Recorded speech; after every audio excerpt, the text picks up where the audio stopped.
On November 4, 1979, 52 American diplomats and citizens were taken hostage in the United States Embassy in Tehran, the capital of Iran. 2 days later, American President Jimmy Carter began planning for a potential rescue mission. These are the details of Operation Eagle Claw, a hostage rescue gone wrong before it even began. The story revolves around the Iranian Hostage Crisis, a political standoff between America and Iran, which resulted in the hostages of this story being captured. A group of heavily armed Iranian college students overtook the U.S. Embassy in Iran, capturing the 52 staff and citizens inside. However, like all stories, there are two sides to this coin. The U.S. saw this as blackmail, with President Carter referring to the hostages as victims of terrorism and anarchy. But to Iran, it was an act against the U.S. who were sheltering their Shah, Mohammad Reza Pahlavi. He had been overthrown and was demanded to return to Iran to stand trial for crimes he was accused of, but the U.S. rejected the demands. He remained there where he had been granted asylum for cancer treatment. As a result, there were now 52 Americans held captive by the armed students in Iran. On November 6, 1979, 2 days after the hostage situation was initiated, a plan was being formulated for their rescue. The bold proposal involved 4 branches of the U.S. military: Army, Navy, Air Force, and Marines. The force would be transported on C-130 aircraft tailed by helicopters to a salt flat 200 miles outside of Tehran, codenamed Desert One. The helicopters would refuel from the C-130s, pick up the task force, and transport them to a mountain location called Desert 2. Here, the rescue raid would be launched the following night, supported by an in-country CIA team. The hostages would then be taken to the captured Tehran airport and flown to Egypt. However, the planning of this mission would be the easy part. The actual mission did not take place until April 24, 1980, almost 6 months after the hostages had been captured.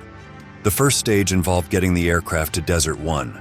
The aircraft included 3 EC-130s carrying supplies and 3 MC-130E combat Talons, carrying 132 troops from a mix of Delta Force and Rangers. These were call signs: Republic 4, 5, and 6, and Dragon 1, 2, and 3 respectively. They would refuel, and then be supported by 8 RH-53D Sea Stallions, call signs Bluebeard 1 to 8, that were stationed on warship USS Nimitz, 60 miles off the coast. So the mission began. Dragon 1, carrying some of the troops, touched down at landing zone Desert 1 at 22:47 in blackout conditions.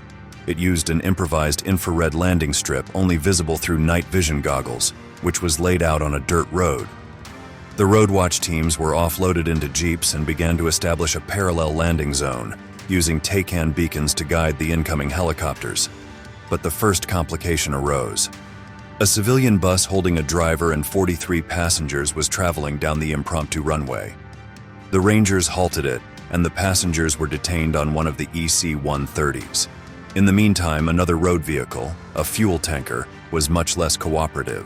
It came hurtling down the road, ignoring the Rangers' orders to stop. It was suspected to be smuggling fuel, hence the reluctance to halt. However, this reluctance caused the Rangers to use necessary measures to stop the truck, and a shoulder-fired rocket destroyed it in a huge explosion, reportedly killing its passenger.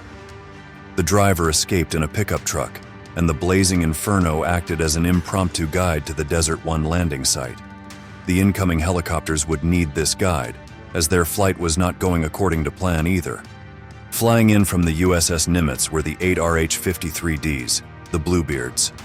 2 hours into the dark flight, Bluebeard 6 had a warning sensor indicating a cracked rotor blade, and it made an emergency landing in the desert. Bluebeard 8 picked up the crew and abandoned the other aircraft. However, the other 6 helicopters ran into a different problem: a haboob. A haboob is a huge cloud of fine dust that is almost impossible to see through.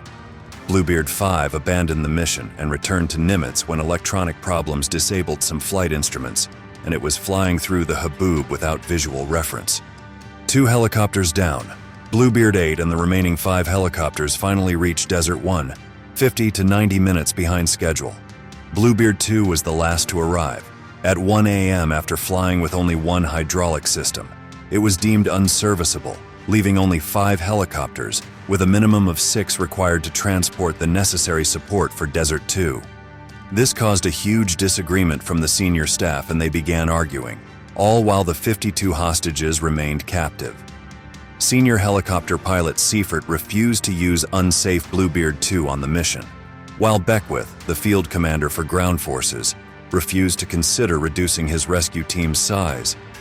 It was therefore proposed to abort the mission, and a call was made to President Jimmy Carter. However, aborting the mission was not the biggest failure of that night. After 90 minutes of idling while the helicopters arrived and another 90 minutes waiting for the abort confirmation, fuel levels in one of the EC-130s became critical. Republic 4 had emptied its fuel bladder when refueling the 3 helicopters, and had none to transfer to its main tank. To complicate things more, one of the RH-53Ds also needed fuel. In order to move both aircraft immediately, Bluebeard 3 had to be moved from behind the EC-130, involving a hover taxi flying low and slow. A combat controller moved in front of the aircraft to direct it, but a sandstorm from its rotors caused him to back away as the aircraft lifted off the ground. In the low visibility, the Bluebeard 3 pilot mistook the controller moving backwards for the aircraft moving backwards, as he only saw the distance increase between them. He attempted to correct the situation by applying forward stick to maintain constant distance. In doing so, the RH-53D struck the EC-130 with its rotor and exploded into a huge fireball.